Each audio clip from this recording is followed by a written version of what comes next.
Malo Lele, and welcome everyone to another live digital kava session here on the Polynesian Eyes podcast. You have your host here, Tuafale, coming from the entertainment capital of the world, Southern Nevada, Las Vegas. And we're excited for this evening to be able to continue our live digital kava sessions. As always, we do make an effort for at least once a week. Whether we're doing a live, we try to keep at least one live a week on the live digital kava sessions. We continue to release episodes on the Polynesian Eyes podcast. You can follow us on Facebook, YouTube, Patreon, Instagram, X, Twitter, and there are many ways that you can also listen. Let me change the banner here so people can see that you can also listen to the audio. We also upload the video form as well onto Spotify. But if you want to listen while you're driving in the car, we do provide the audio version on Amazon Music, Audible, Apple Podcast, and as I mentioned, Spotify and iHeartRadio. We've also heard from others that we're also available on SoundCloud. We do use a service that just broadcasts the digital version or the audio version of the podcast on multiple platforms, so you can be able to access the content as you wish. We really appreciate the support that continues to come online with likes, shares, subscriptions. Really appreciate that. We really appreciate all of our paying members on YouTube. Those little contributions are very meaningful to us. So if you're, joining us here in the live digital kava session for the first time, or you've seen our content throughout social media, please like, share, subscribe, and comment. Even for those who disagree with us, we invite you to share your thoughts, share your opposition. Believe it or not, as much as possible, we do try to engage where we can. Obviously, we get hundreds of thousands of views every week, thousands, tens of thousands of comments. We can't respond to every comment. We can't, you know, get to every little thing. We're a small operation here, and it's we do it because we have a love for the game, right? For the love of the game is why we're here. So really appreciate that.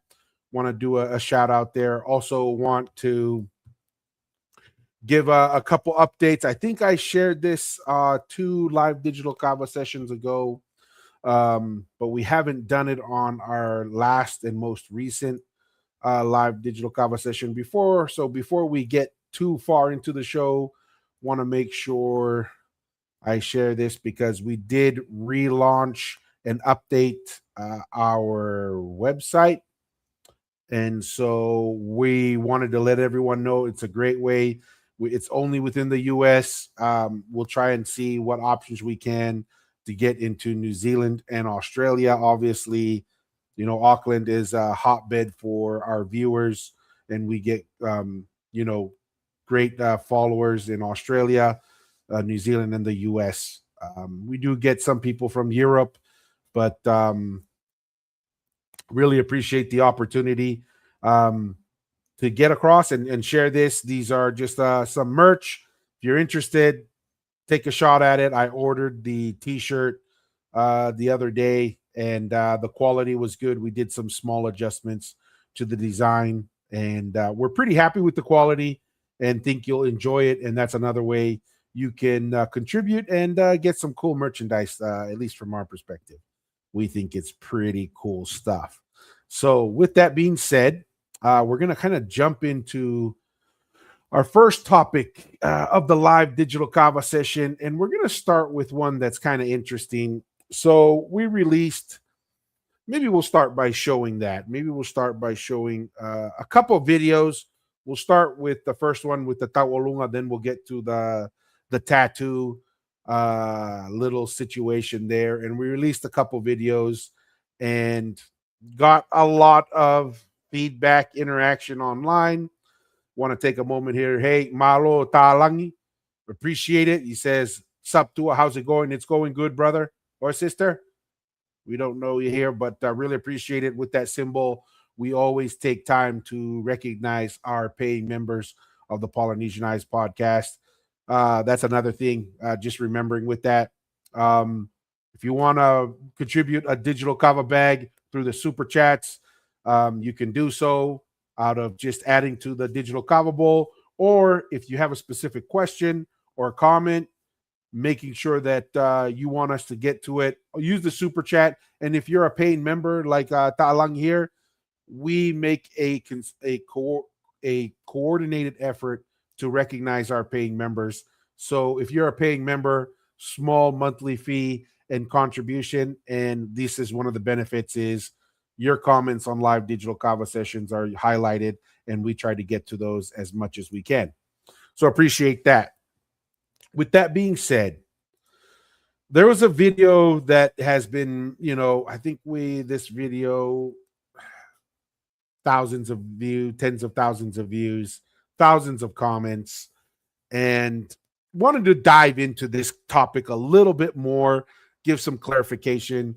This is from our interaction with Milika Pusiaki and a video that we cut up from that, and really just want to dive deeper into it because there's a lot of things that need to be fleshed out in this topic on the Tauolunga and the Tatatau or the Pea, or Malofia or whatever it is that it's called, and this reveals layers of information and concepts that I think are really important to understand.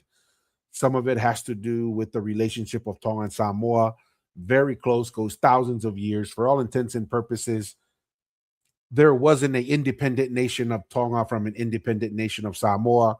The history between Tonga and Samoa has been blurred through colonization, and also just the concepts of how different strategies in approaching colonization and integrating a new Christian culture with your traditional culture, and the different strategies that were utilized that really show the difference in the approaches of leadership and the culture between Tonga and Samoa. So we'll start with the video itself, and then we'll get into some other videos. Some of the videos I just in prepping up some, I think from the Offside podcast, they discussed something similar. We're going to respond to that.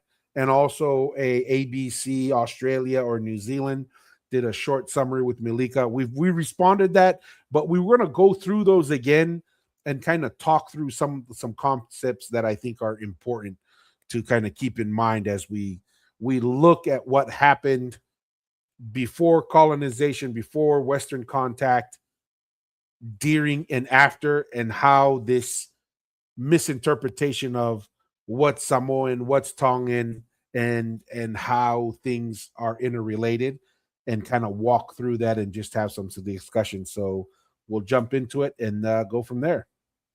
And it's so different from, the Samoan Siva, because they say, they glide.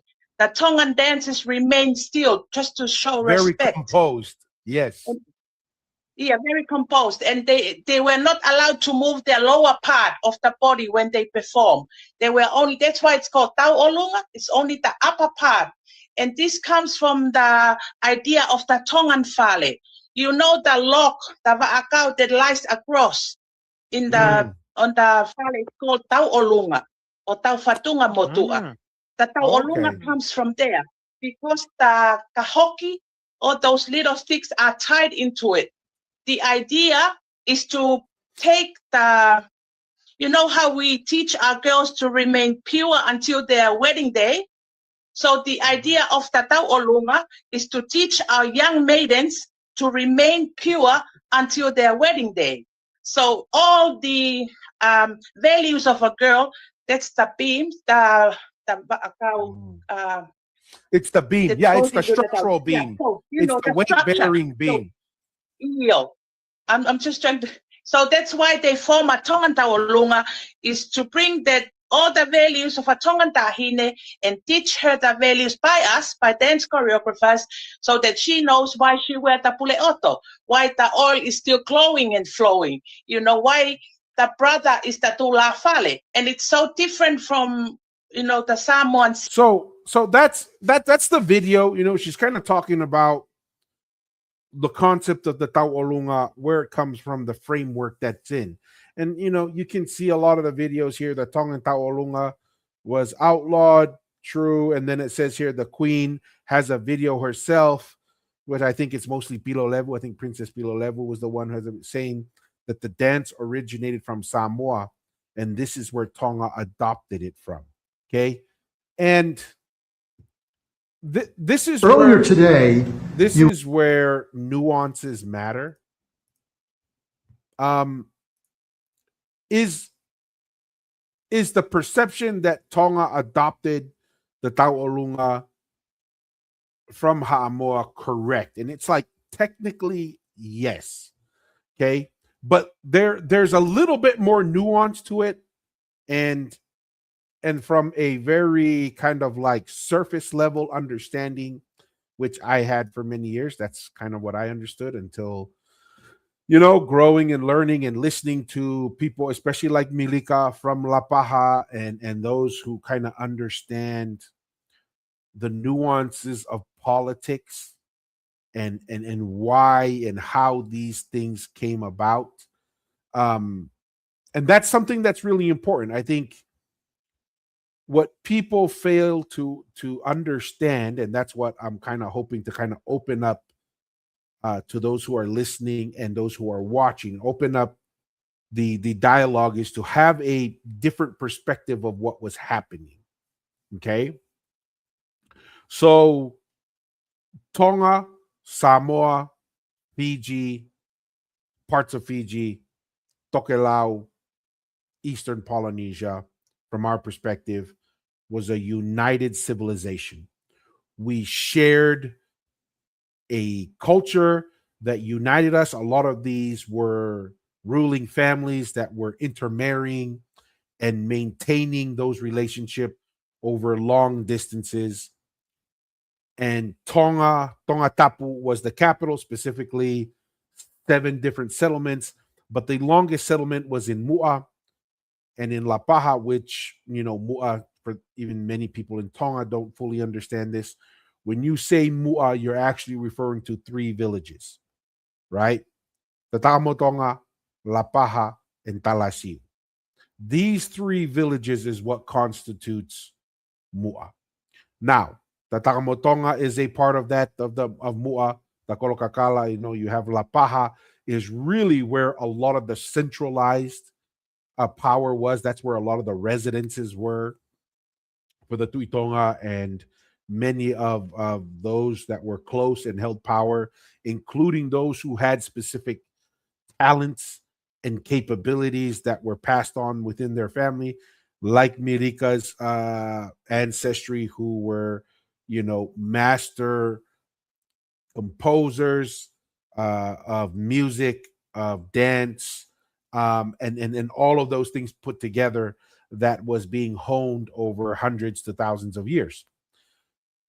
And because Tongatapu and Mu'a / La Paja was the center of the Polynesian Empire, the ideas and a lot of the developments of things that were new and interesting eventually ended up there, right? I mean, there are the best of what the empire offered eventually made its way there, and this has been documented. This is not just by oral history; it was documented by Captain Cook for the Inasi when he was there. He visually was there, observed it.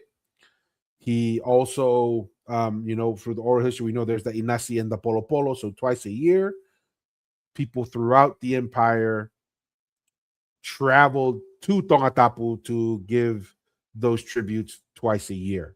Now,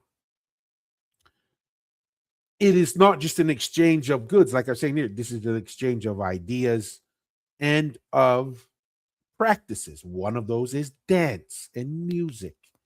And so there is an integration and a fluidity of ideas, including dance, right? Like, there are dances, ancient dances in Tonga, that are very similar and has very similar names. And from all descriptions of what these traditional dances, very similar to the dances in Tahiti, in Hawaii, of the hula. Um, and so there are these dances that were common amongst all of the islands.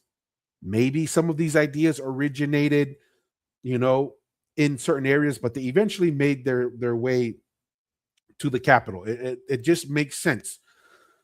You look at the capital of any empire or country, many times the best practices, the best ideas flow to the capital. Now, we can have discussions on, was there an empire? Was there not? Does it make sense that the Mu'a and Tongatapu was the center of the empire? We can have all those discussions, and we've had them many times. And honestly, we're waiting for someone who would be willing to come on here and present a different position, right? Present to us what are the other options for a capital of an empire, why you believe so, and so forth. A lot of people online say a lot of things. We've invited a lot of people, academics, influencers, self-proclaimed whatevers, right?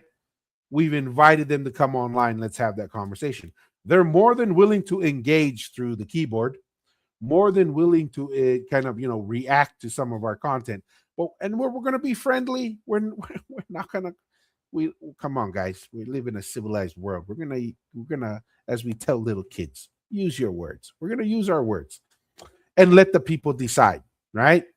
We're out here presenting our position that we feel has a lot of logic, has a lot of evidence behind it, and we invite others to come. Anyways, we're getting a little far from the topic there, but that invitation is open, right? If you're someone who thinks there's someone online that is willing and able to come online to present a different position, please send them to us. We are more than willing to bring them on and talk through that. Now, coming back to the Taolunga. So we have thousands of years of dance and music that's been shared throughout the civilization. And it's, a lot of it is brought to La Paja, where people of talent and skill are refining it and building it over hundreds and thousands of years. Then we have Christianity comes in. Christianity comes in and brings in a new perspective, a new approach to understand what human beings are, what relation they have to a new God, which from our perspective, is it a new God or is it a restoration of a belief in a God from before that is revealing themselves again, that was obviously lost? That's another conversation. But they bring in this new religion, this new way of understanding God, and the deliverers of this message don't fully understand, and maybe they're right. Maybe these practices were causing moral challenges. I don't know. All right. Maybe they were wrong. Maybe they were overly aggressive and shouldn't have banned these dances. But the reality is these dances are banned, right? And remember, this is, for all intents and purposes, this is a self-imposed.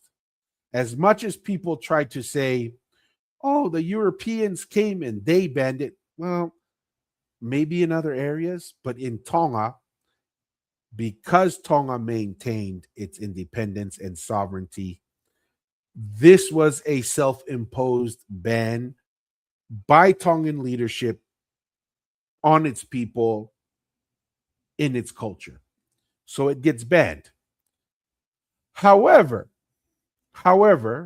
there this is an effort to try to assimilate and integrate, right, a new culture. There is still thousands of years of history and of practice and observance of dance and culture, so it doesn't just disappear overnight, right? And like Elon Musk, I just watched a video of Elon Musk. He says if you're cutting and cutting and cutting and you never have to put something back that you cut, then you know you're not cutting enough, right? You're going to cut as you're trying to improve and adapt and develop something new. As you're cutting waste or what is a distraction, what's not critical, which Tonga was doing as not only part of its conversion to Christianity, but its navigation through colonization, certain things get cut. And it's obvious that some of these things that were cut probably shouldn't have been cut. Prime example, after Tupo the First bans tattooing and so forth in Tonga, he still himself goes and gets a tattoo. Right? He goes to Samoa and he gets the tattoo there. Now, that is a possibility of recognizing, hey, maybe we kind of went too far. As they're all navigating new ground, and you know how difficult it is. It is so difficult and so fragile to navigate colonization. Tonga was the only one to figure it out. Okay, and it's not easy. So we have things like tattoo and tauolunga that are cut. This is also true of those dances. So this is where history, experience, maturity of politics, and understanding how to put back something that was probably cut, that was unfortunately cut, not necessary, but we have to figure out a way to bring it back. And we still have this knowledge of how these dances were done, how they were executed.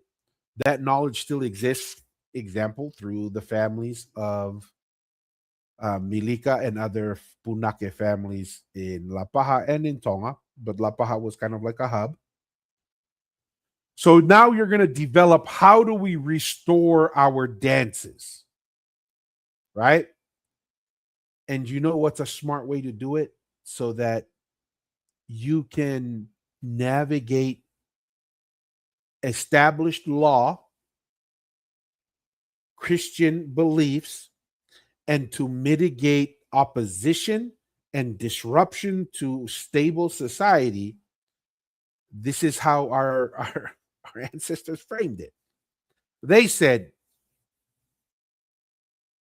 we see Samoa, they have a dance for young women in groups and in single. To make it palatable to not only just the Europeans in Tonga, but the Tongans in Tonga that have completely embraced Christianity and have gotten to the point where they even see some of our traditional practices as heathen, which is unfortunate, but that's some of the dirtiness of trying to navigate colonization and embracing a new religion and so forth. You say, hey guys, we're going to bring the tauolunga from Samoa, and it's Samoan, technically true. It's borrowing the name. And that is going to be the dance that we introduce, right? That's going to be the dance. Now, then you take that and you go to your punakes and you go to the poets, the choreographers who know and understand the traditional dances and what is appropriate and what represents Tongan history and culture. And you say, structure this to express our traditional dances in this new framework of tauolunga that comes from Ha'amoa. And that's how we're going to reintroduce our traditional dance. You see how kind of skillful that is? Can you appreciate the skill? you don't come across this type of smooth or silky navigation of tension, navigation of politics, navigation of religion, navigating even internal tensions, and really introduce something that restores and maintains the cultural and the tradition of the people without rocking the boat, so to speak, or disturbing and making waves. It's actually quite it's a genius way of operating. And that is how Tonga was able to maintain its independence. That is how Tonga was able to navigate colonization. That is how Tonga was able to identify something good in Christianity, something good. And like I said, there is a real possibility in my mind Christianity was not bringing something new. It was reawakening a knowledge and a truth that Polynesians had in their DNA, and especially in Tonga, of a God, of a way of viewing the world that rang true to them, right? And when they did that, they had to navigate which part of our history that is aligned with this new approach and religion that we can restore. At first, we had to cut. Just like if you take over a business and you're trying to turn it around, you got to cut, and you got to say, what is our core business? What is the most important part of our business that we need to maintain?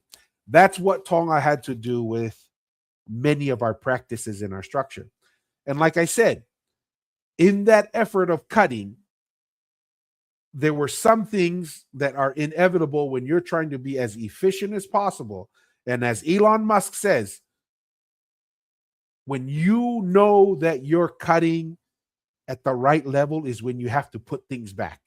The taolunga and the tattoos seem to be something that even within Tupo, the first lifetime, he gets his tattoo, he is starting to show through his actions. Maybe that was something that we were overly aggressive on. Then with his granddaughter, who marries into the Tu'ihata Kalahua clan, she starts reintroducing dances and so forth. And when I say reintroduce, she facilitates the pathway to reintroduce this by writing songs and poetry. And then she turns, like Milika Pusiaki said, she turns to the families that have been doing this for thousands of years and says, express our Tongan culture through the framework that's palatable for Christians, foreigners, Christians who are domestic, but it's also bringing the element of Tongan ancient history and dance. That is what's happening, right? Yet people will jump on and say, oh, that's Samoan. Okay, it's technically right. But if you're technically right, then you're also technically wrong. We're going to walk through and just going to talk. Let's go through night. Like I've given that spill. We're going to walk through some other videos of Milika. She's going to talk about it a little bit. I also found a video of the Offside podcast that talks about it a little bit. And so we're going to kind of go through some of those videos. Let's start with the video by ABC that kind of talks about this. And like I mentioned, Milika, we released an episode on the podcast that we had an interview with her. It was great. Go check that out. And we're going to kind of react to some of these and try to minimize stopping it as much, but 8 minutes, maybe we'll stop it once or twice, or if there's a commercial. But yeah, let's go through it.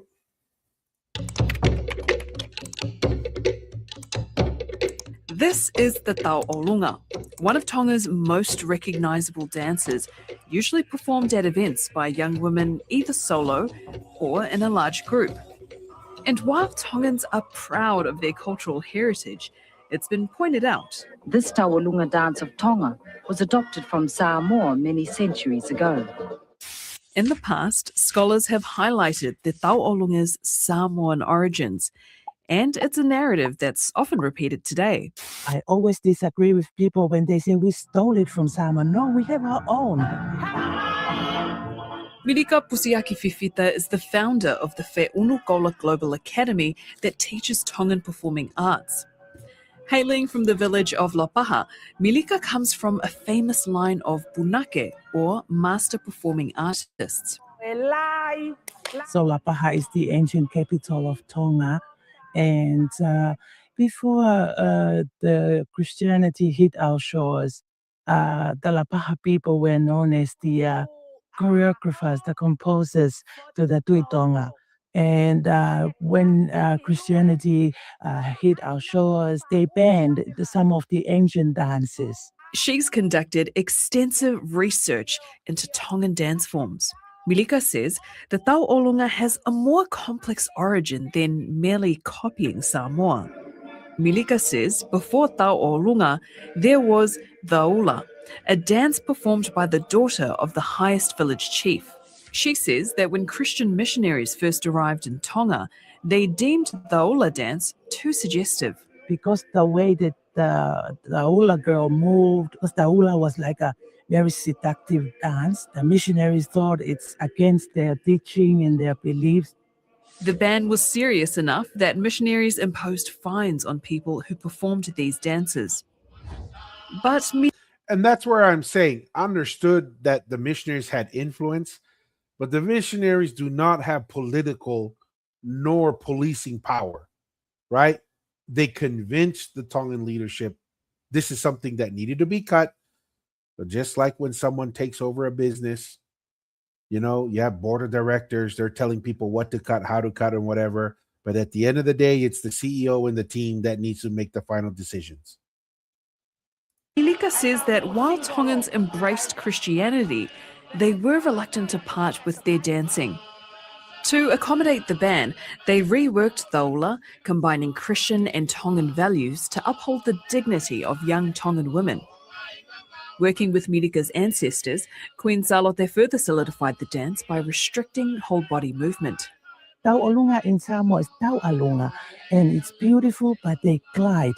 They call it se'e. They move to the beat of the rhythm of the song. Whereas our Tau Olunga, we are standing still. We barely move around. It's mainly the upper part that we use for delivering our actions. So I think that's the difference you've seen from the ancient one and the current one. Pause that right here. Malo Shogun, paid member of the Polynesian Eyes podcast on YouTube, so really appreciate it. Shogun says, Tongan Tawalunga is way different from Samoa Tawalunga. The Tongan Tawalunga is graceful as opposed to the Samoan flamboyant. Also note that the actions to the Tongan one is matched to lyrics. And the lyrics, the hand movements are expressing or tied to the lyrics. I think that's what Shogun's trying to say there is, if it's a dove, the hands will represent a dove and so forth. If it's, of love or whatever, it may go to the chest. So yeah, really, really important there. And that's one of the restrictions on, and I think Milika talks about a little bit, there are multiple variations of the Tauolunga even within Tonga. The most restrictive, and one could say managed, is from La Paja for the royal families, where there are certain actions that are discouraged or removed, tapping of feet, certain facial gestures are kind of like no-nos. It's keeping a very calm, forward-facing display of the dance. So Malo Shogun, appreciate it. All art absorbs and reflects the world around it. Pacific dance is no different. Okay, everyone sitting down. We've always been navigating, we've always been traveling, and we've always been sharing dances, and all these different dances that we have been a way of us trading knowledge, trading culture with our neighboring Pacific Islands. 100% agree with Milika's cousin what she's Cecilia saying. Pusiaki is also a renowned teacher and performer of Tongan arts in Aotearoa. She says Tau Olunga continues to evolve even today because each village and each instructor brings their own experience to the table. You will go back to Te Takamotonga, you will see the Ta'alunga of Te Takamotonga. You will go to Ha'apai, you will see their way of Ta'alunga. You will go to... By the way, I'm pretty biased. The Takamotonga probably has the best Tawolunga. The people from there, it's the most entertaining. I would also say for the Lakalaka, La Paja, and the Takamotonga are my favorites. I don't know if I'm just biased, but I am much more entertained watching them execute these dances than others. But 100%. It's not to say that one is better than the other or this is right or wrong, but it's from the people that we learn from. If we have like Apunake and Tonga, they taught students. Those students now migrate overseas to Tonga, to America, to Australia, to New Zealand. Those students are now, lotolahi, they're courageous to venture out and start teaching. But as Tau Olunga evolves, so too do other Tongan dance forms. Nowadays, there are many practitioners that So I'm going to pause it there. I think that gets the concept there. Don't want to watch the whole video, but a lot of things that they're expressing, Milika and her cousin here, they're talking about the trading. They're talking about how the ancient Tongan tradition of dance is kind of like merged together with this new Christian identity. And it's a very, very fine line to try and manage, right? Because you're trying to maintain what's important from the past, what is most critical, removing all unnecessary pieces, and trying to see which pieces of this new identity and this new culture that we have embraced and trying to merge them together, all the while trying to make sure that sovereignty is maintained. This is no simple act. This is something that is very complicated. It's very, very sophisticated, and it's a difficult thing to do. This is why Tonga surviving colonization, it's really kind of silly for me to hear people is like, oh, they just capitulated to the missionaries. Do you know that every other island did that?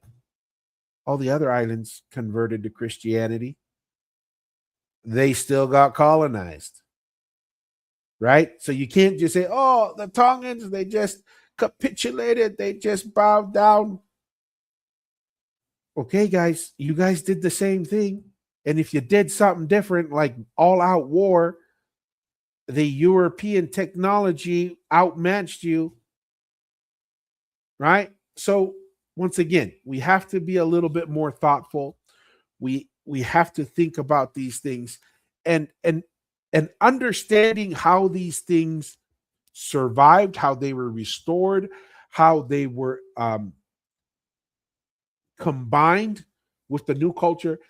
This is what gives us an understanding of what our people, our culture, our history was really like, and the level of knowledge that the Polynesian civilization had achieved, right? Like, once again, the Ula sounds very similar to the Hula and the Tahitian, Kamure, and all those kinds of things. Oddly similar, very, very, enticing to say the least. Those things are managed. This is, like I said, these are ideas, these are practices that were shared amongst all of us, and it just happened that a lot of those ideas and practices initiated and started or eventually made its way to Tonga.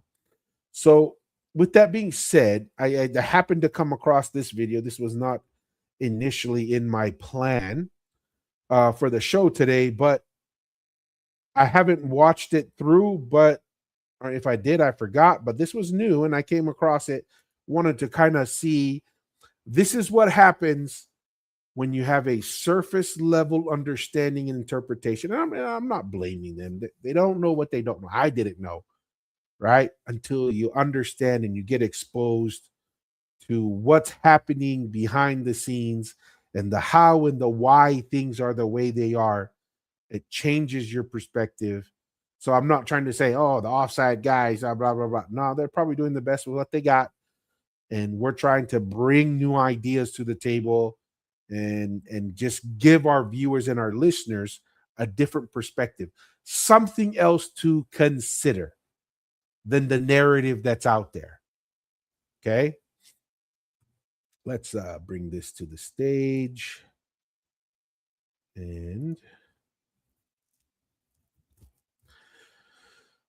let me see.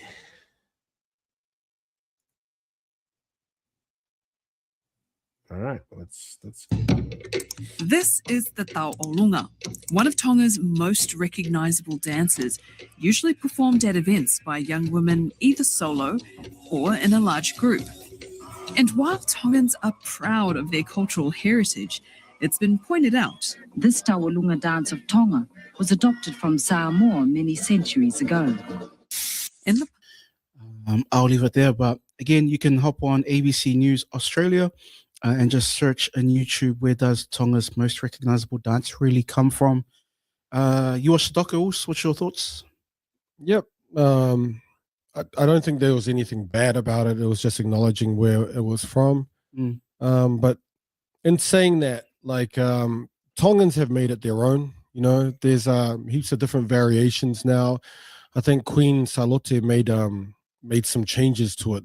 What do you call it? Like, she restricted the movement in the Tongan one. So, and once again, it's not Queen Salote, it's the Punakes that were given this responsibility to say, how do we express our ancient dance and culture through this new framework, right? Just like Tonga expresses its traditional government, political, and even social and religious perspective through the Tongan constitution, right? How do you reflect the ancient Tu'i structures of land ownership in a new constitution that allows for private property for a commoner that didn't exist before? How do you express that?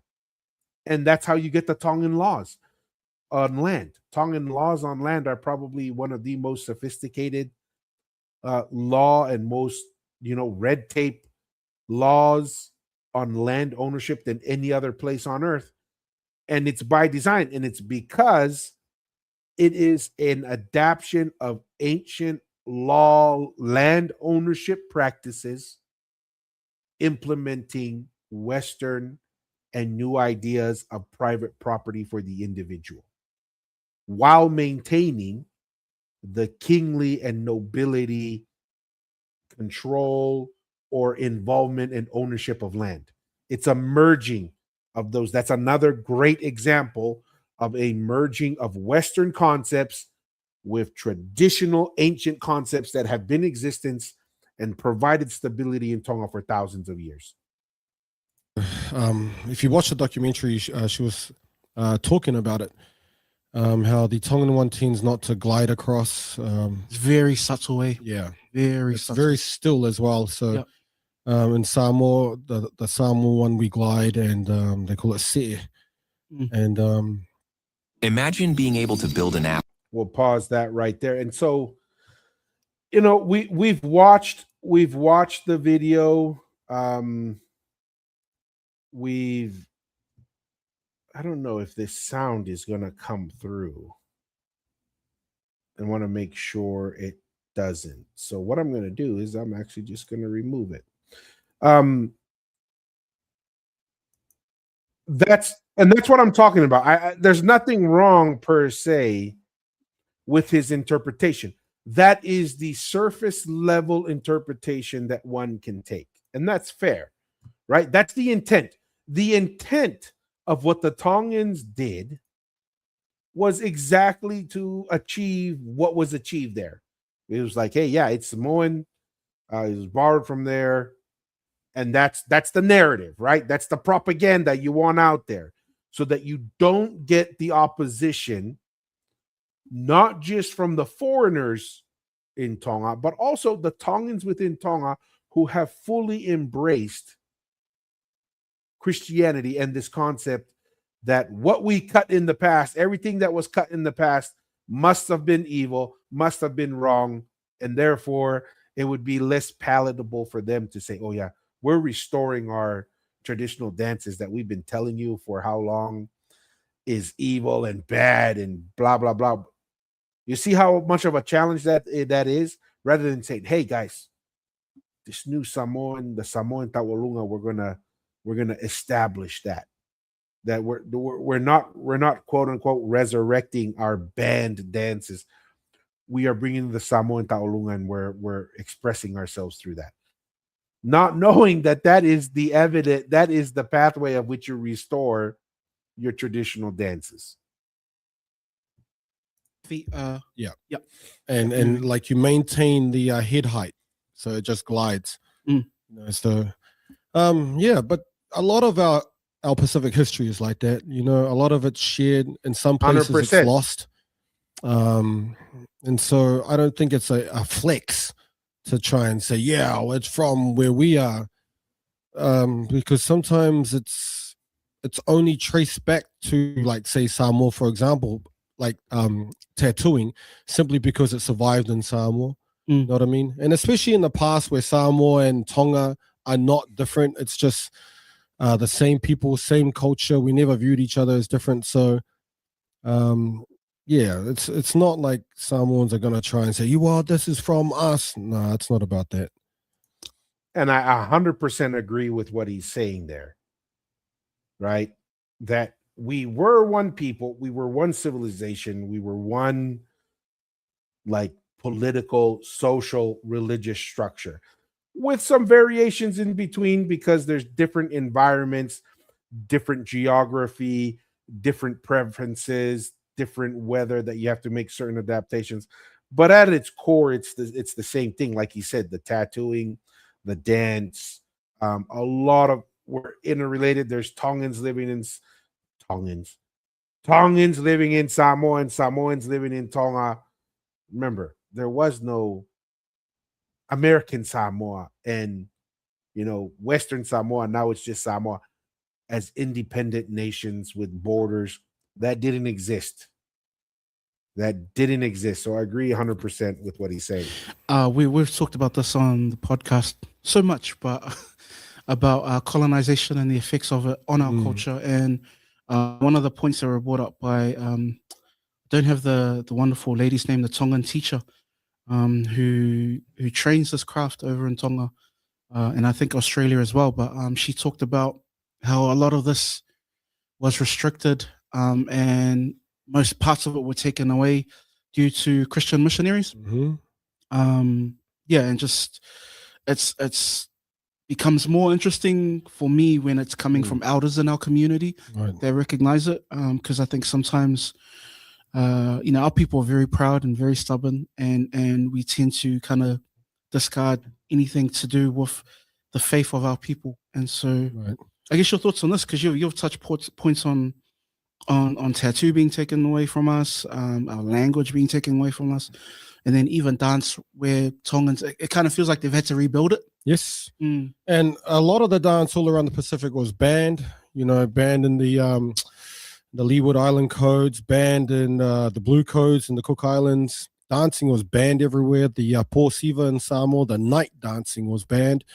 And it hasn't even come back. There's no more night dancing. What's the night dancing? Dancing at night.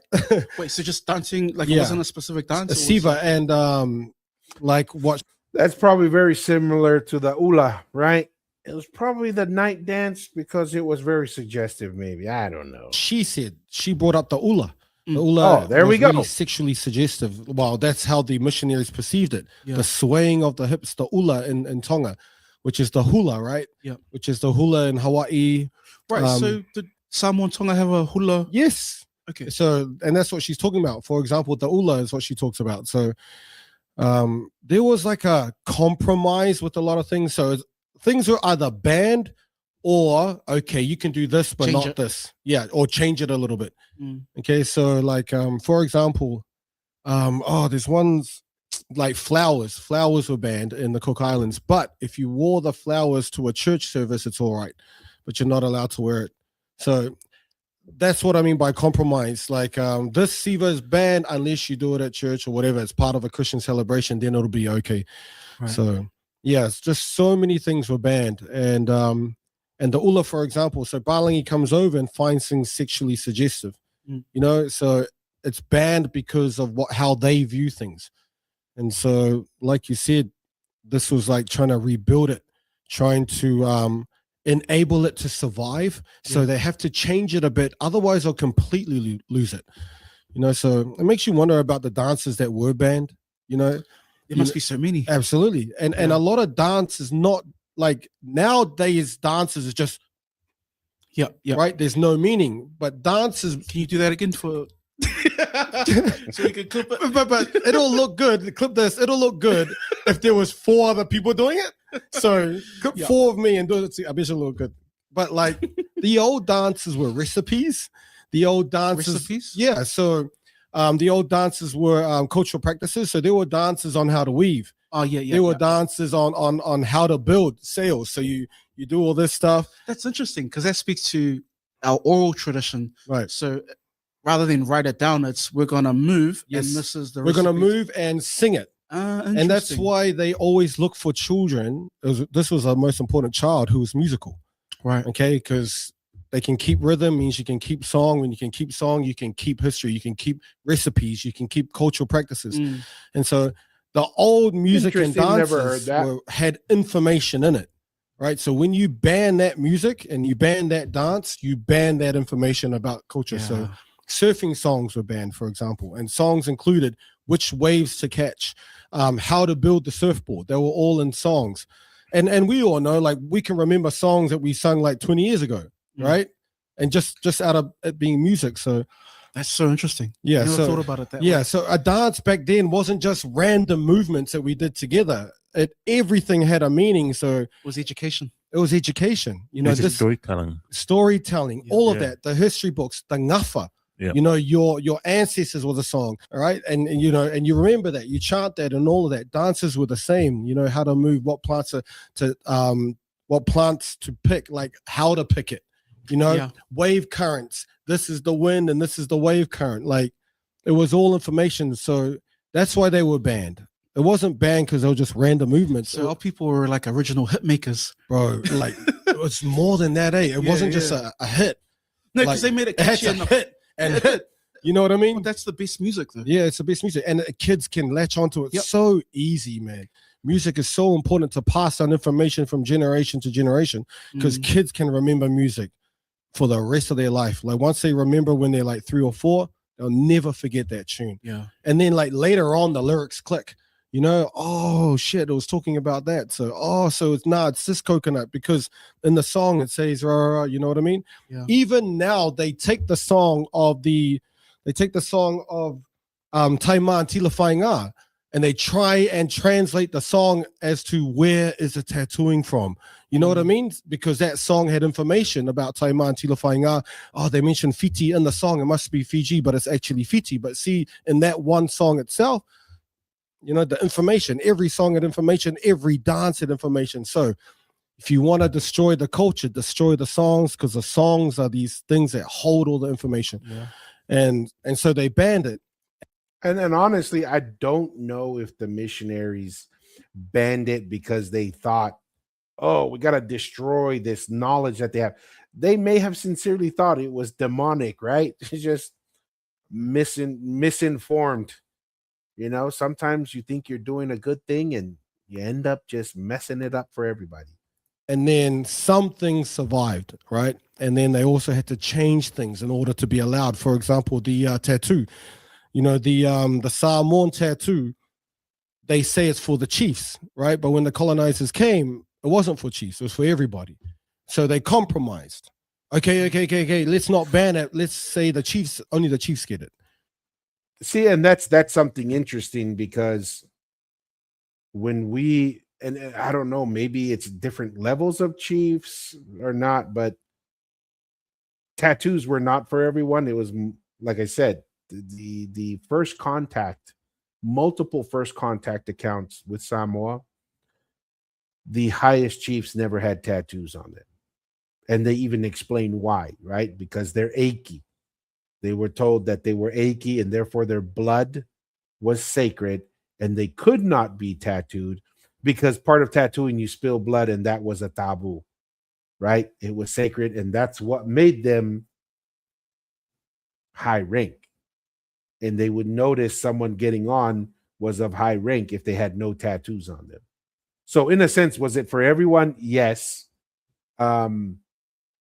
Maybe that's how Samoa kind of justified it, and they moved it, was to say that for the chiefs, but that would be changing tradition to some extent. I don't know the details of Samoan structure for their chiefs, but for a real high chief, getting a tattoo was forbidden, even in Samoa, from the firsthand accounts. It's not just our people who have had to survive, it's our culture that's had to survive. And our people have been able to sort of like, just change it a little bit just to get past these fucking palangis who want everything banned. And sometimes they successfully ban everything in Tonga, for example, like the tattoo, but it survives somewhere else in Samoa. And I think that's a great segue here, because we're going to have a conversation about, tattooing as well, right? And let's Malo Shogun, paying member of the Polynesianized podcast, he says, God forbid the Tongans claim Tatata, which is likely to have originated from Tonga. These people will clutch at their pearls if we claim it. And that's what I think is hilarious, right? Somehow, if Samoa claims it, it's okay. But if Tonga or someone else were to claim it, then all of a sudden, oh my gosh, you are so disrespectful. And I was like, am I being disrespectful, or am I asking questions, legitimate questions? When the oldest tattoo kit comes from Tonga, when many Europeans document Tongans not just having tattoos, they had variety of tattoos, but also pe'a tattoos as well. Pe'a-like, right? It's slightly different, but very similar. And if we say that, then that's a problem. So appreciate that, Shogun. That's something that we see and find interesting as well. Is that kind of like inconsistencies is what I'll call it. And so what I want to do next is I'm going to go here and I'm going to try and find this video on the next one, because the other video that we've gotten a lot of pushback on, I just think it's hilarious, is a video that we put on for tattoos and how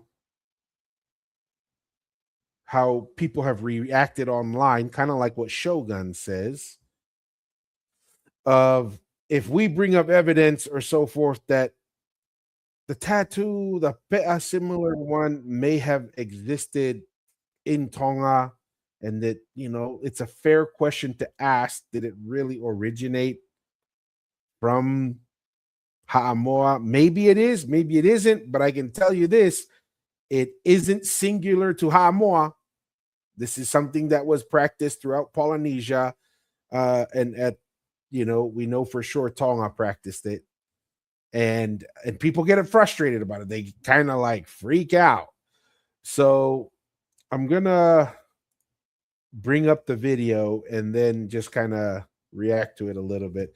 So this is from one of our episodes. Once again, tens of, thousands of comments, a lot of them negative, which we appreciate anyway, because that's still a positive interaction for us. But anyways, let's watch what this video is saying. They say that Tahitians are saying that's Samoan tattoos, but it's not. And here by Erville, the French guy, it's Tongan. Once again, that's a little prime example, right, of what we're talking about.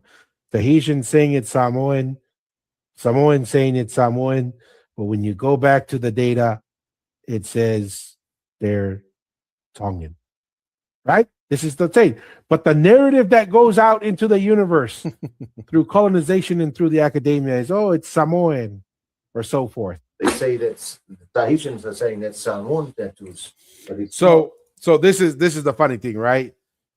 We get all this pushback of why would you trust the Westerners? What are we trusting besides they saw the tattoos in Tonga, right? And they drew it. And they're trying to understand what they see. They're not saying, oh, that's Samoan or whatever. They're just saying, saw this tattoo in Tonga. And I've seen it on multiple people and they document it. Right. And then what's happening here, and I'll try and get it to the part of the video where they're showing the tattoos. So they're pointing at that tattoo right here, right? The French guy documents, and it's a better looking tattoo. And he's saying, once again, because the narrative's out there that anything that looks like a pea is Samoan. It's only Samoan, that's where it's from, that's where its origin. There's no difference. Everything gets accumulated there. And on a part of it, like I mentioned, a part of it is because Tonga is maintaining its sovereignty. It's trying to survive. So a natural part of surviving your sovereignty is you get isolated in your own little world. When you get colonized, not only do you have access to go overseas, but there's more opportunities for studies to happen. There's more opportunities for you to get your version of your story out. And Tonga doesn't get that. And it's a fair trade. If I were to make the trade, keep your sovereignty versus get your story out to the world, I'd say keep your sovereignty, because eventually, like we are now, technology will facilitate and opportunities will come for global movement of information at a higher rate than ever before, and Tonga will eventually be able to tell its story. So this is what he's talking about, right? And my favorite is people, especially those who are negative, trying to jump to conclusions. They say, oh, this poor idiot over here who's saying it's because saying it's Tongan because a French guy, and they say, come talk to me when a Samoan Tufunga says it, right? And this is a Samoan Tufunga right here who's saying that's a Tongan tattoo. And he says in this document, this short clip of the documentary, I am not doing something new. I am only restoring what was already Tongan. Right? That is what he's doing. That is what he's offering. And apparently he's one of the, I can't remember the gentleman's name, because this one person who names it, unless he's blah, blah, blah, whatever his name is, one of the most respected Tufungas, then I don't care, because we said, hey, he's a Samoan Tufunga. And said, oh, unless he's this, and it was the exact last name that same family, the well-recognized Tufunga. Right? But once again, the narrative and understanding the history, that we are more interconnected than people understand and are willing to accept. and to open your eyes and your mind to understand there was way more travel, way more exchange of ideas happening in the past than we think. And this idea of a independent Samoa, a independent Fiji, especially on the eastern and northern sides of Fiji and the rest of Polynesia, that didn't exist. We were a unified people under the Tu'itonga, right? And many of the best, if not all, the best ideas, the best practices were consolidated into the capital. And that is what allowed Tonga to maintain its sovereignty, right? And so that is what we're trying to kind of express here in the ideas and in the concepts. So that is, I think, is what's going to close out that portion of what we're going to discuss. We're gonna turn our attention to a couple other things here. Is first we're going to talk about New Zealand rugby, some of the news that's going on with the Moana Pacifica. Unfortunately, the Moana Pacifica is going to be phased out in the beginning of next year. Malo, Mel, really appreciate it. We always recognize Mel as one of our very first supporters from the very beginning. Really appreciate it. She says, Malo ni tua, Malo ni Mel, appreciate the support.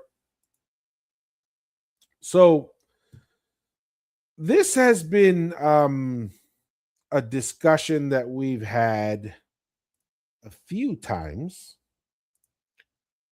Is New Zealand rugby has some structural issues, right? Well, number one, I don't know if New Zealand rugby understands their core problem. Once I understood, and because I could never understand why Super Rugby does not adapt, why Super Rugby is not as profitable as it could be. It has that potential. Why Super Rugby in New Zealand has a hard time providing a better product, even to a rugby nation. I never really understood that. But once I learned that all these franchises in New Zealand rugby, 51% has to be owned by New Zealand Rugby Union. Then they said, well, there's your problem. What's your motivation to produce a better product? What's your motivation to put more capital, more skin in the game, when basically you have an organization like New Zealand Rugby Union who has the final say on many things and control, but doesn't bring money to the table? That is I don't care how much money there's out there, that is a flawed business model. And that explains to me why New Zealand rugby can't even fill out their own stadiums, right? This is why the New Zealand Warriors in rugby league provides a better experience, has a much stronger and dedicated core group of fans than a lot of these clubs in Super Rugby. They have a dominant past and history, but they do not produce a high quality product. Maybe they do, because they just have so much raw talent, especially because of the Polynesian talent pool that they have. But just the product and experience for the average consumer, it's pretty poor, right? And it's because the way they're structured, that there isn't enough money in the world to solve that problem. So there's a structural issue there. Real quick, Shogun says, in time, Samoans will eventually come to realize that we too have our own history, and it's like they're triggered that we get a chance to tell ours. I agreed. And a part of it is, hey, they have their perspectives and what they believe. Hey, that's why we have the live digital kava session, so the best ideas can compete. And once again, we are more than willing to host someone with a different perspective to bring ideas and concepts that are different than ours. We don't even have to debate it per se. We can just have a conversation, get that information out, and let the viewers view and think and make their own decisions of what they think is the truth. All right. So with that being said, so we have the Pacifica Rugby, and for a while they were all like, "Oh my gosh, New Zealand rugby is so awesome. They're investing in Pacifica Rugby." And I'm like, well, number one, New Zealand is Pacifica, and I just never understood that naming convention. It's kind of annoying. It's just like the Islanders when they call the Islanders, and I was like, dude, New Zealand is a freaking island in the Pacific in Polynesia. Even some New Zealanders are like, oh, the difference between Kiwis or Maori and Polynesians. And I'm like, dude. Anyways, won't go down that rabbit hole, but that's a little annoying. So with that being said, I never was a fan or supported the idea, oh, New Zealand Rugby Union is so awesome, they're investing. I was like, dude, they are only doing that out of necessity, right? Because South Africa left, and that was really who was generating cash because of the South African market and so forth, keeping Super Rugby afloat. Then when South Africa left, Super Rugby was desperate. It was out of necessity that they reached out to the quote-unquote Pacifica teams. So Fiji's done a phenomenal job. Fiji has the advantage of a larger population, larger economic economy, right? So it generates a more cash and opportunity there. Tonga and Samoa are not quite there purely from a financial perspective. I don't think that they have the infrastructure nor the cash to facilitate an independent team. Maybe as a minor owner or contributor, maybe that's a possibility. Really, it'll have to be the multimillionaires of Polynesians, of Tongans and Samoan, especially from the NFL, guys like that have a lot more cash that could fund this. But once again, comes down to that terrible structure that they have. I don't recommend a single person. I don't recommend that a single person, no matter how much money you have, don't buy a Super Rugby team. As painful as that sounds, I'm just telling you, Super Rugby can't, even within a rugby loving nation, they cannot be profitable. Okay? Let me just repeat that. New Zealand is a rugby nation, and Super Rugby has a hard time making money and being profitable. That's how bad it is. That's when you know you have a structure. Remember, we were talking about and previously of like when you're trying to adapt, you're trying to change, you got to try and cut the stuff that's bad, cut the stuff that's not good, so you can be efficient, provide the best product, bang for your buck as possible. New Zealand Rugby can't even do that or Super Rugby can't even do that because their biggest problem controls all the franchises. And they want people to bring in capital, pour in cash, like they're some unicorn startup, and have no say or no control over the franchise. Okay. Anyways, let's watch a video here real quick. I don't know, maybe it's an 18-minute video. I don't know. We'll watch the whole thing. But let's listen to it. We'll see how far it goes. It's probably painful. I mean,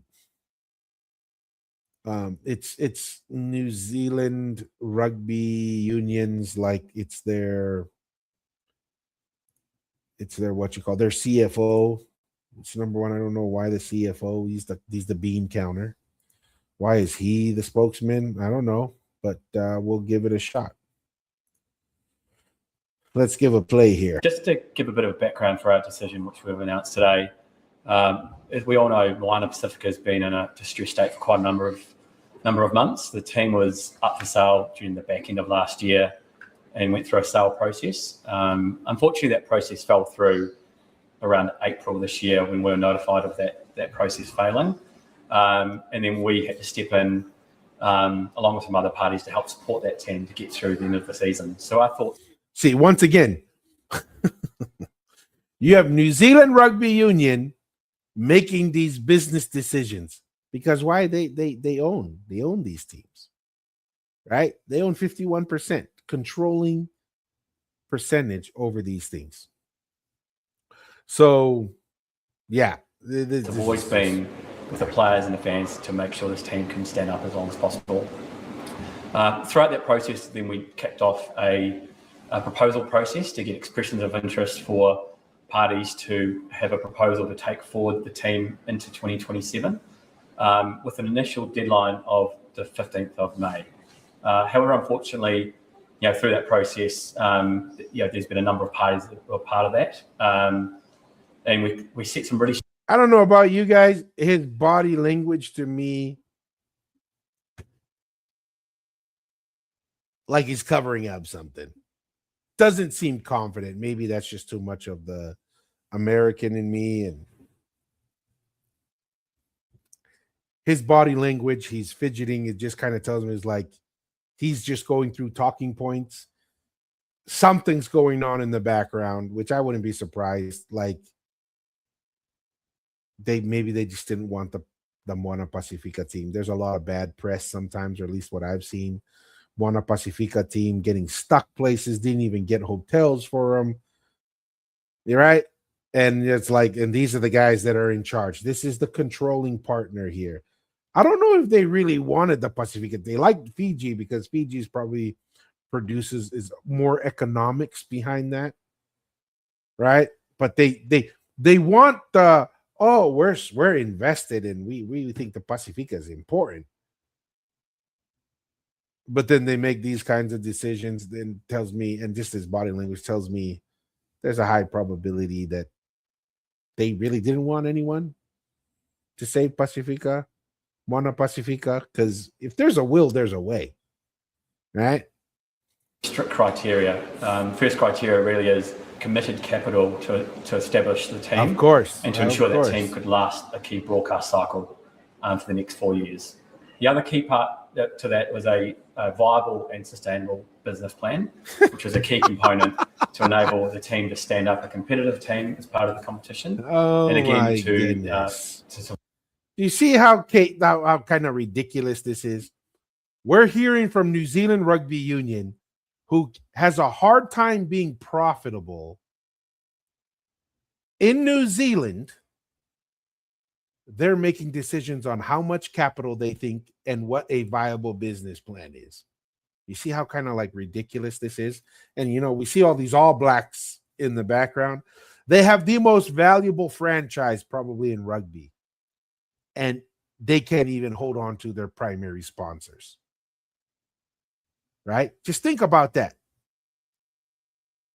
We have the All Blacks, the most recognized franchise rugby team in the world, and they can't even hold on to their main sponsors, right? They were having issues. They were like, oh man, we're going to go into bankruptcy because we don't have this. And then you have the New Zealand government coming to, save them. And this guy has the audacity to say, yeah, we didn't like the amount of cash that was being brought. And, we reanalyzed the business plan. It's like, dude, you're the last person that should be making a decision on business plan. Let me give you a suggestion. What's his name? Does he have a name? No, it doesn't have a name. Mr. CFO of New Zealand Rugby Union, go and hire a third-party firm, preferably from the United States, to come and do an analysis on the business structure of Super Rugby and New Zealand Rugby Union and give you an understanding of what you need to do to optimize the huge resource of the All Blacks and the huge resource of Super Rugby that has so much potential that you guys are dragging in the dirt. Right? This guy, like this guy, I don't know. Survive through to a minimum 4-year period and, in essence, perpetuity as part of our license for Super Rugby. Through that process, there are a number of bids which we're really excited about the level of interest in the competition and parties that are interested in acquiring a license. However, it really came down to a key criteria of that committed capital and a time frame to establish that capital to stand up a team for next year. Look at that. You say, oh man, there's a lot of interest, but nobody's willing to put up the capital. Well, the interest is not that high if they aren't willing to put in the capital, or you just don't want a team. I mean, which one is it? You can't come here and say, wow, there's a lot of interest, but nobody was putting up enough money. Money is a representation of interest. High interest, lots of money coming your way. Low interest, no one's going to meet you at your expectation unless you don't want a deal and you just want it to die. Right? And honestly, it's probably good whoever was putting their cash there is like the black hole of money pit of New Zealand Rugby Union and Super Rugby. Not a fan. We're really thankful for the engagement from NFAT and Minister Peters as part of that process, which came towards the end of that proposal process. However, with our committed timeframes, with a hard stop required as of today to launch the competition and stage the competition for next year, no confirmed capital has arrived at this stage. So we're left in no real position other than to announce that there will be no continuation of the licence for MP for the remainder for 2027. Look at that. We do want to reiterate this guy's not got zero confidence to Pacifica Rugby. This guy was forced to step out here and say this. Completely open to CEO, COO were like, let's send the bean counter. Let's send the bean counter to go out there. Yahweh. All right.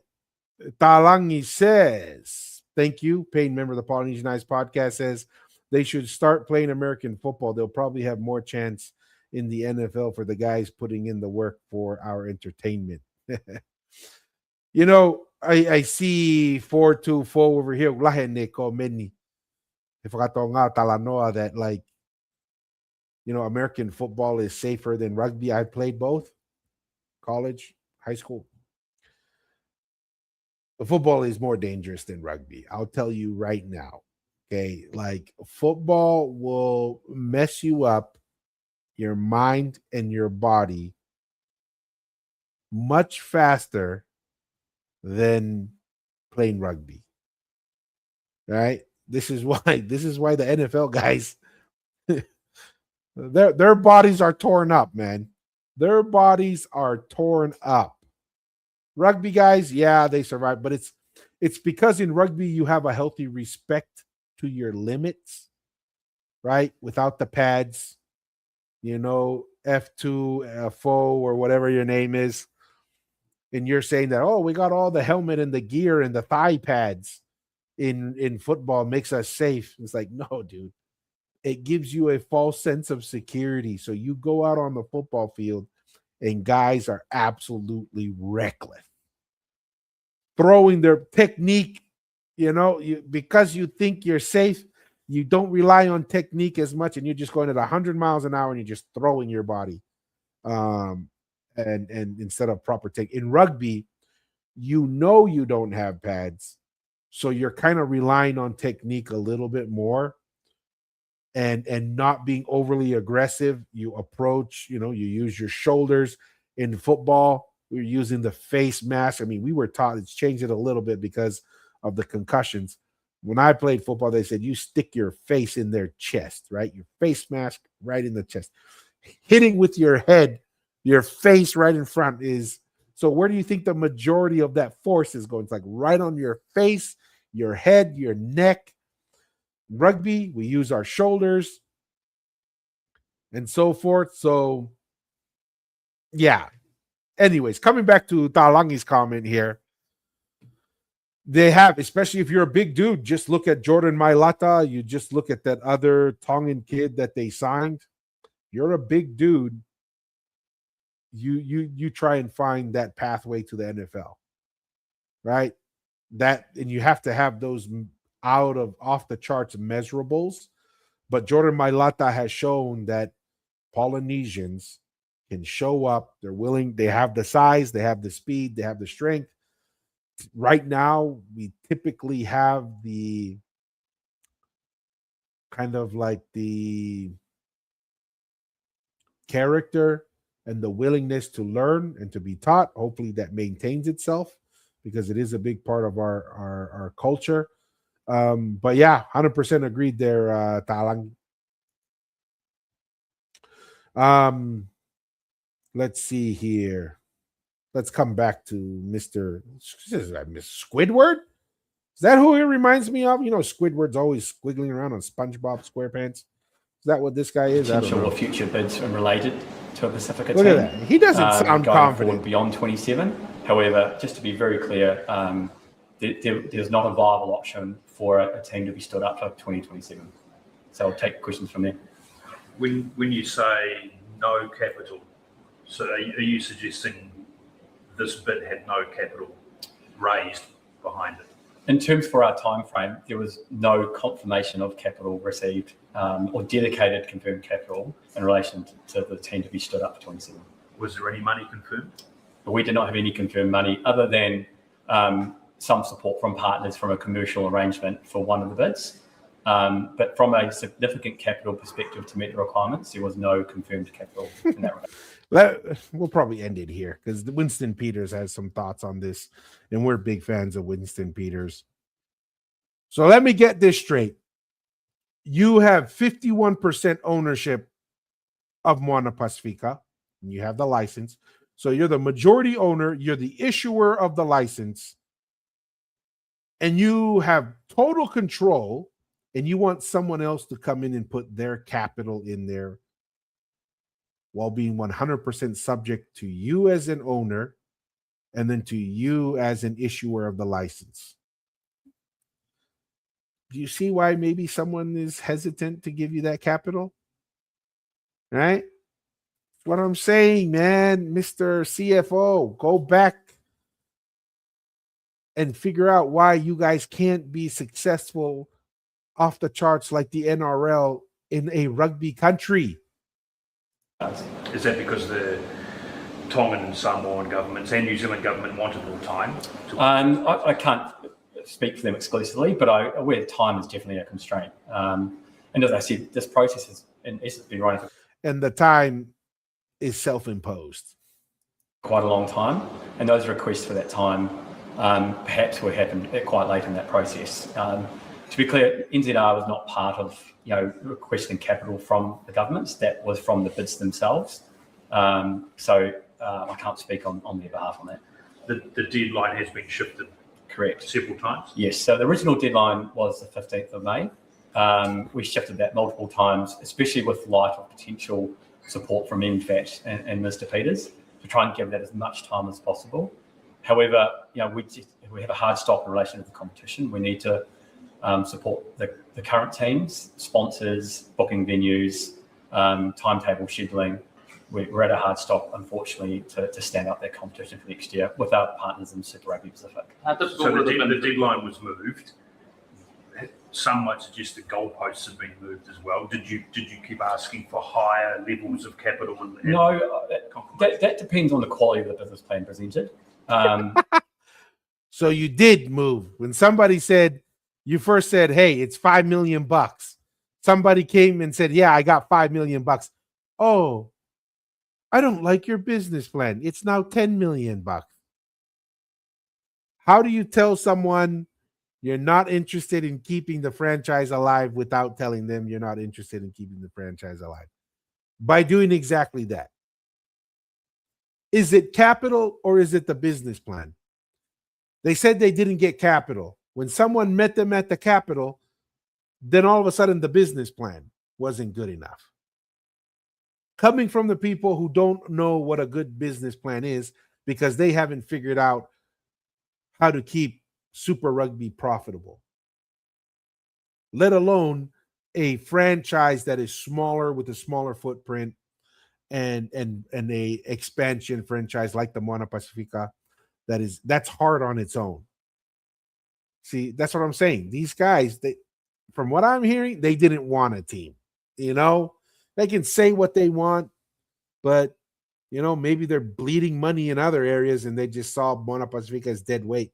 Because when someone met them at their capital, all of a sudden they saw the business plan wasn't strong enough. If you got enough capital to launch next year, you launch next year. It's kind of silly. And for sure, at NZ Rugby, we've done our due diligence on that business plan and made our assessment on what capital should be required for that. That sensitivity should be performed by all parties. We performed our sensitivity, which was a fair and reasonable sensitivity of what's required capital for a team to be stood up. Had that increased recently? Well, our assessment on sensitivity suggests that more capital was required than that assessment from the parties included. And it was disappointing that those parties didn't do that sensitivity analysis. Pretty standard business approach to no, it is not. Scenario. This guy should not be talking about standard business practices and that they understand what a successful business plan looks like in investment when they're not successful in what they're doing. Okay? From all I can see from outside, Super Rugby is just trying to stay alive. They're not thriving. They're trying to stay alive. They ain't the NRL. Go, Mr. CFO, don't even come to America. Go to the NRL and figure that out. Go to the Aussie rules, whatever they're doing, the Aussie rules in Australia. They seem to be thriving. And like I said, I think I know it's because you guys think this is what I grew up. I was an All Blacks fan. And, especially through the early days of Jonah Lomu, I remember when George Gregan scored at the very end and beat the All Blacks. That was the last time I was like really disappointed on the All Blacks loss. But once I saw, see how they're this behavior right here and how they're moving the goalposts. There is no, hey, if you come in with $5 million, this will give the team a runway for 1 or 2 seasons. We can work through it, right? Nah, these guys are like, oh, $5 million. Oh, you meet us at $5 million. Oh, well, actually, for you, it's $15 million. People are like, what are you talking about? Sounds to me like you don't know what you need to run a team for a few years, and therefore you don't know what that price is, right? I don't know if he knows that he's like really revealing how idiotic it is. But anyways, my point is this same thinking is what made me not an All Blacks fan, because that's how they treated Samoan, Tongan, and Fijian players, right? They treated them that way. They used them as disposable and used the rules to their advantage. Okay, great. You use the rules to your advantage, but don't come and tell me you're pro Pacifica. When I growing up as a kid in Tonga, I was like, man, Peter Tuipulotu and some of these other guys, they're going to be great. They're going to be great All Blacks for the World Cup. You bring them up a year or two before the World Cup just to drop them so that they couldn't go play for Tonga, Samoa, or Fiji. And then you're going to come and tell me you're about building Pacifica rugby. This is baloney, right? Moving the goalposts, manipulating the rules in bad faith, really just to save their own necks. And then have the audacity to say, yeah, there's a lot of interest and we care about Moana Pacifica and blah, blah, blah, blah, blah. Like, no, It's on your modelling. So it's entirely reasonable that capital requirements were in excess of the original view. So given the lack of capital, did it actually become quite a straightforward decision in the end? Yeah, in the end, it's actually a really, well, it's not never a straightforward decision in relation to a team. We have all intent purposes to try and stand this team up for the long term. And as I said before, we remain really open for establishing a team on the right sound commercial footing and standing for the long term. The time constraints just meant that the ability to stand up a team, in essence, a less than 2-month window with established capital, a viable commercial plan, lined up sponsors to support that business case, meant that it made it very difficult to grant a license to a team that didn't have that capital in place. Had that part been raised this week? Did an ultimatum be issued? Well, in the end, it's up to the parties with the bid to come up with the credible and sustainable capital for a bid. And they haven't done that? No, we're not seeing that capital. No, it's up to you guys. Okay, this is what we call leadership. This is what we call taking responsibility. It's up to you to say, here's the cash we need. Here's the commitments we need to make this work. Not, here's the cash, here's the commitment. Someone meets you at the cash and the commitment. And then you say, oh, actually for you, it's this and that. No, man. You don't know what you need. This is why it's probably a good thing. Whoever met them at the cash earlier, you dodged a bullet with these guys. You dodged a bullet with these guys. But in essence, any business or any bid, you should be doing a sound commercial analysis of your risk to your bid. And our analysis of that would suggest that more capital would be required than was initially proposed. Could you say how many bids were serious? I'd say there are 4 serious bids, but in terms of standing up bids for 2027, it was left down to one real bid opportunity for 27. And that was the bid we're working with MFAT and partners to try and get over the line. But as I said, as of today, there's been no confirmed capital in relation to that bid.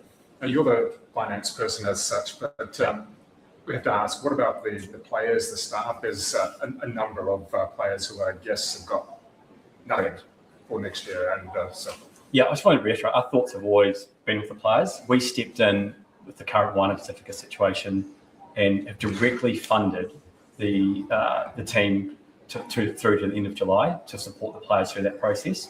That was us directly funding a private enterprise. You did that to save yourself from the embarrassment of having a team fall flat and maintain the schedule. Don't come like, oh, we really cared about the players. If you cared about the players, you would have took the cash on the first cash level that you said was necessary to fund it for the next year. Which wasn't able to meet its obligations. So from an NZ Rugby perspective, our thoughts have always been with the players and looking after them as best we can.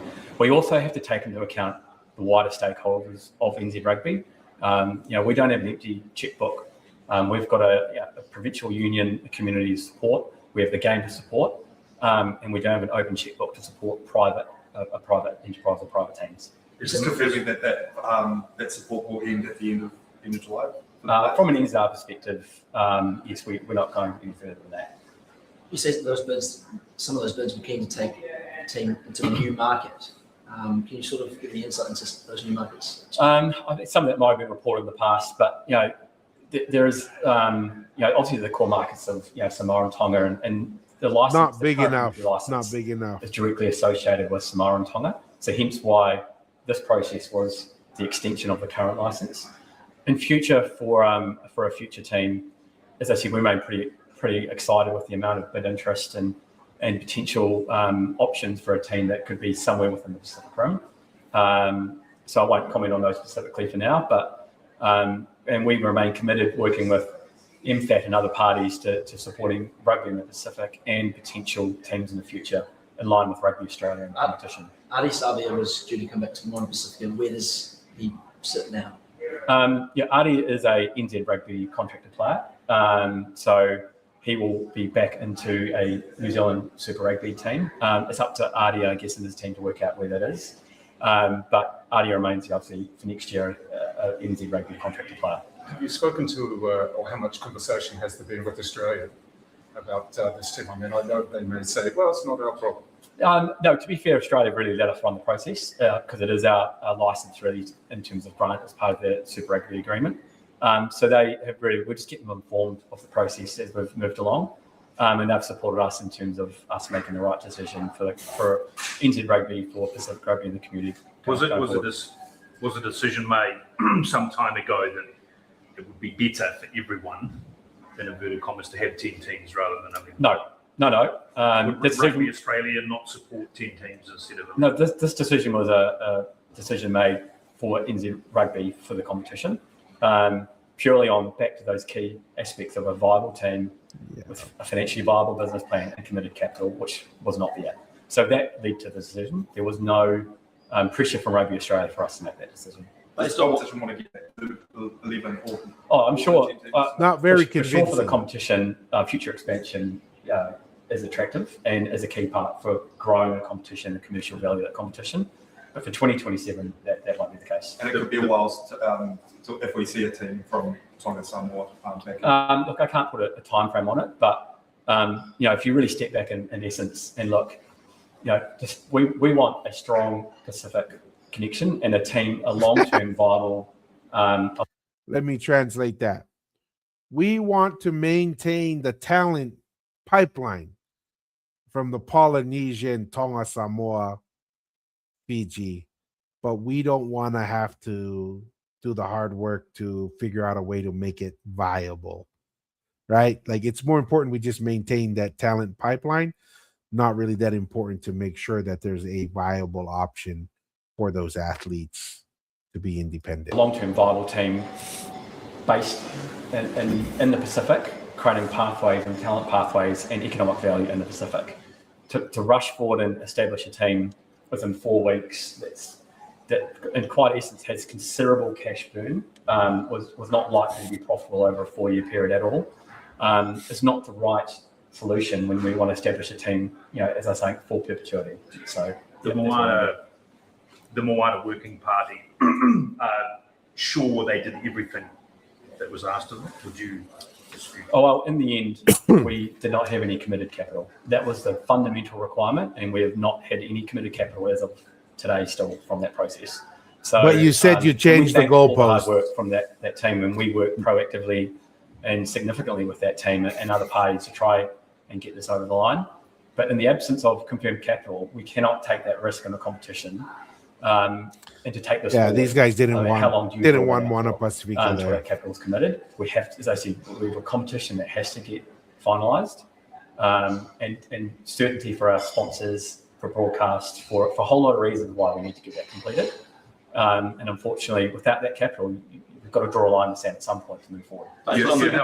Negative message to the young Pacific players out there, do you feel? No, I think we've got to stand back and go, there's actually a lot of positive opportunities. Within New Zealand Rugby, we're really committed to Pacifica. From a governance perspective, we've got two board members. The Pacifica Council just been admitted as a electing council into rugby, sort of with 2 votes, and we do significant work in the Pacifica community for the game. And we remain committed to a future opportunity in Pacifica Rugby, but one that will also develop credibly in a business plan and a financial pathway to create long-term pathways and success in the Pacific itself, not playing games within New Zealand. Based on the numbers you've seen and the modelling you've seen, are you confident that something could be stacked up for 2028? There was actually a number of bids, and to be honest, you could take parts of all of them and put it together and come up with, over time, a compelling case. And I think that's how we have to look at this going forward. So there is a commercial model there, but of particular interest would be a partnership with government and private. That would be ideal. That's probably the best thing he said. While supportive, is can never be guaranteed forever. So you really want a mixture of government and private ownership or support into a team. Especially for Tonga and Samoan teams. Of support that can last longer than a cycle, especially. NZR had to help bail out the Hurricanes last year. Are any other teams in strife? No, not that I'm aware of, no. They will run at losses though, some of them? I haven't got the final outcome of that. Homeboy just spent what 13 minutes talking about you have to put together a good business case. You got to understand the numbers, you got to understand all these things, and then he can't even say whether. Well, we know it sounds like the Hurricanes had to be bailed out, right? A year or two ago. Now they're the champs. Did the Hurricanes win? Yeah, I think the Hurricanes won. So they had to be bailed out, and now they're champs. And he can't even say, yeah, our teams are profitable. You know, if the commissioner from the NFL were to say something like that, everybody like, oh, yeah, they're losing money. And that's exactly, I mean, I think I've had enough of this guy and this kind of his discussion there. It's just the reality is they're losing money. Even their established brands are losing money and have to be bailed out. Yet they want to say, we know how to analyze what capital is needed, what a viable business plan is, when the All Blacks are sometimes are going to go bankrupt and New Zealand Rugby Union is going to go bankrupt every once in a while. Yeah, not buying it. You know, this guy is doing his best. Maybe they sent him out there because they're like CEO and the COO are like, yeah, send the CFO out there because we want this to be a financial decision. When in reality, we just don't want a Pacifica team, right? 11, odd number, not a large market, not going to get a lot of viewing rights, television rights out of them, even though they probably had some of the more exciting crowds in joining in there and really have the audacity to say, well, we really care about Pacifica. Nah, you don't. Like, freaking don't pee on my leg and then tell me it's raining. And then the audacity to, right after he says, we know what a viable business plan looks like, and we know what capital is needed to run a team, and then some of your largest franchise had to be bailed out, and you cannot confidently say all of our teams are making money. Yeah, I think that's going to be a hard pass. I hope whoever is thinking about it, hey, if you got lots of cash and you just want to burn it, you just like owning a team, you're a billionaire and you just got a ton of money for the love of the game, yeah, go buy a New Zealand franchise, But remember, this is the people you're dealing with. These are the people that are deciding whether you can be a part of the organization. Oh, and by the way, they're the controlling owner of the organization, and they make up all the rules on how the game's played and what's going to happen. Yeah, I wouldn't say I would be excited about owning a franchise in that competition. So, with that being said, what we're going to end the night is some, reactions to some of, with the FIFA World Cup going on in the US. A lot of people are coming to America for the first time, and they're in Europe, quote unquote, first world countries. And I visited a bunch of countries in Europe and I was thoroughly unimpressed. It's cool history, like the old buildings. Cars are small. Everything's expensive. Gas, a lot of places I was at didn't have air conditioning. A lot of things like that we just take for granted here in America. You go to a place, restaurant, you don't get refills. Just a lot of things. You go to a gas station, you got to pay to use the restroom. A lot of things that we take for granted, but it's, people came to America. There's a reason why America is number one. So we'll kind of end the show here, kind of watch some of the social media posts that people have brought online. Let me bring this up. This is so big. Slow down. The World Cup is finally in America, which means thousands of Europeans are currently touching down and having absolute existential crises over our daily lives. There's another bench, and it's not vandalized and broken and destroyed. If that was South Africa, gosh, I've seen I wouldn't be able to walk through videos with this guy by myself, reacting holding to a pair of glasses and a cell phone. We all know that, but then you get here, and you're completely safe. Completely safe. I mean, there's, like I say, there's women everywhere walking completely alone. There is people walking everywhere. There are women walking alone with fancy handbags, jewelry on, glasses on. They're not being harassed, nothing. Then right here, you've got a park, clean and tidy. Wait till they find out how much money we spend on high school sports. There's honestly no way that this is normal. Look at this. Like, this is a high school stadium. What? What's funny is that's a decent one. You go to Texas, $100 million stadiums, right? It would make a Mr. Super Rugby over there. He would die to have some of the high school stadiums that Texas high school have for a Super Rugby. Look at the amount of seats in this place. So I've been to Walmart already, and that's huge. But what is this? Costco. This is even bigger than Walmart. I'm way too European for this. I'm not able to understand. That's huge. Why is it so big? Refill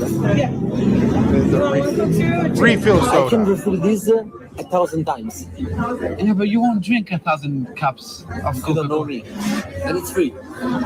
You paid for it. You paid it. Once. Bro, slow down. Slow down. Yes, please. Thank you.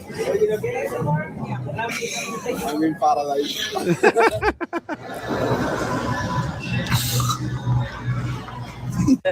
Fans from South Korea, they were down in Guadalajara turning up with Mexico. Like, I think that's really the best videos.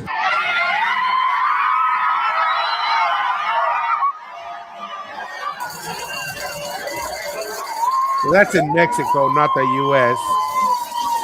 So let's stay in the Europeans U.S. to come visit us and just do like stream of consciousness blogs of visiting like the South. I had this as well, yes. And it makes even people that live in America be like, yeah, you know what? Our country's not so bad. America, you deserve and are owed an apology. And I'm going to say sorry on behalf of all the countries outside America and their media and the narrative they paint about America. Hundreds and thousands of fans for the World Cup are now seeing America through their own eyes, realizing the narrative they've been fed is false. And they're now realizing America is not the place that they thought it was. And I am sorry. That's crazy. The I didn't media in realize these countries how much outside of negative America coverage paints you America the way gets. they do. America is rich in culture, scenery, the people are amazing. And the media in the countries outside of America paint this weird narrative that it's a place that you shouldn't go. But now the tides are changing. There is a shift that is happening. And I'm sorry you've been painted in this light for so long.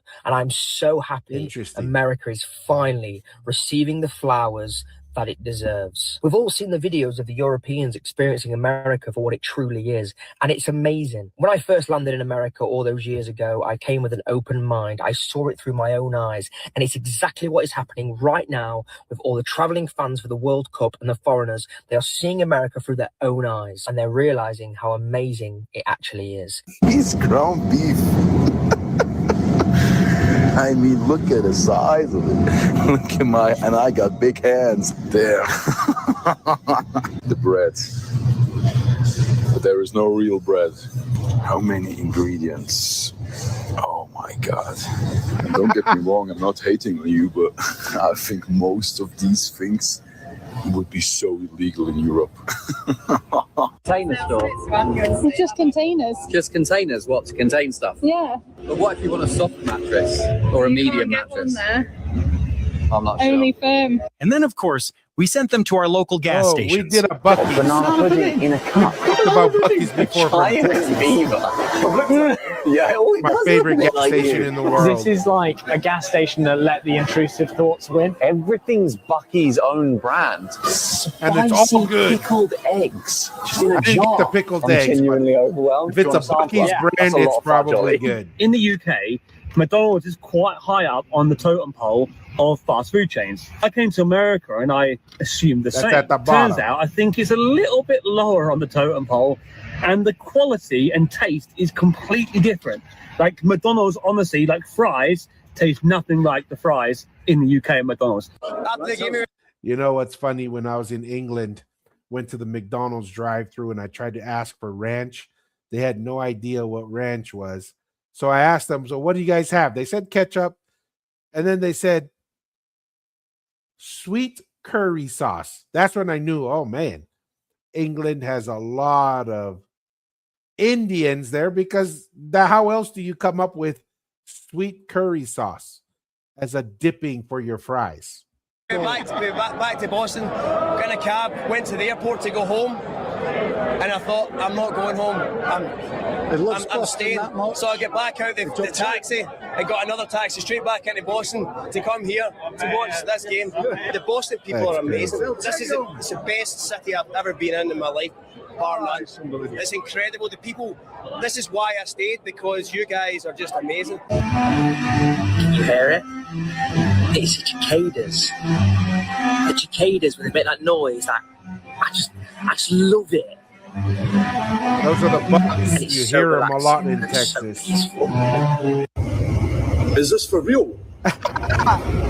What kind of storm should I be expecting here? That's a I don't know tornado, if the Barton buddy. Army are ready for this with all our kilts and all the rest of it. He was like, he saw a flat sign that said, "Watch for severe weather," and there's like a picture of a tornado on it. And he's like, "Is this real? Excuse me, sir. The movie Twisters wasn't fiction. That shit was a documentary." Like, we're heading down to Miami. We started the day with a walk to Walmart. We literally only went in for something for breakfast and ended up spending $80 on toiletries. Also saw this weird animal. I've got absolutely no idea what it is. And of course, everywhere, American flags. I wish we would have the same in Patriotism. Switzerland, where you could see all the Swiss flags. No, that's a good thing. United States flags. I like this. I just took a walk all the way down there. It's back to this guy again. Midnight. It's freaking midnight. Anyways. And I'm completely... The point is, just like the narratives that we hear about tattoos, the narratives we hear about Tawalunga, right? Just because you're told something and you hear it a lot doesn't always mean it's true or accurate. Hey, UTOL, pay member of the Polynesian Ice Podcast, says Malo Toko. Hey, appreciate it, UTOL. Appreciate the support, Malo Opito. So, once again, you have all these Europeans, these people outside of the US. They get the media, the coverage. Oh, America is terrible. You know, the people are rude. It's dangerous. You know, it's just terrible. It's a terrible place to be. That's the same like hearing a lot of these narratives of our Polynesian history, different parts of our culture, how we navigated through European contact. And we just assume that just because we heard it often, over and over and over through the years, that is the truth. That doesn't mean it's the truth. And you got to come in, think for yourself, listen to different ideas, see what makes sense, and then explore, right? And come to your own conclusions. That's what we do here on the Polynesian Eyes podcast. This is what we do on live digital kava sessions. We bring ideas, we bring evidence, bring logic, bring whatever you can bring to the table, throw it out there. Let's have a discussion and really just explore what the evidence is, what the possibilities are, and then everyone makes up their own decision on what they think is the truth and what makes sense to them. With that being said, we really appreciate everyone's joined us. Appreciate all our paid members on the Polynesian Eyes podcast. Appreciate all the support. As always, one of the simplest things you can do to support us is a like, a share, a comment. Goes a very long way. A subscription, and we'll close it out with what we always say: be bold. Don't be afraid to ask the hard questions, and always, always stay curious. Till next time, peace.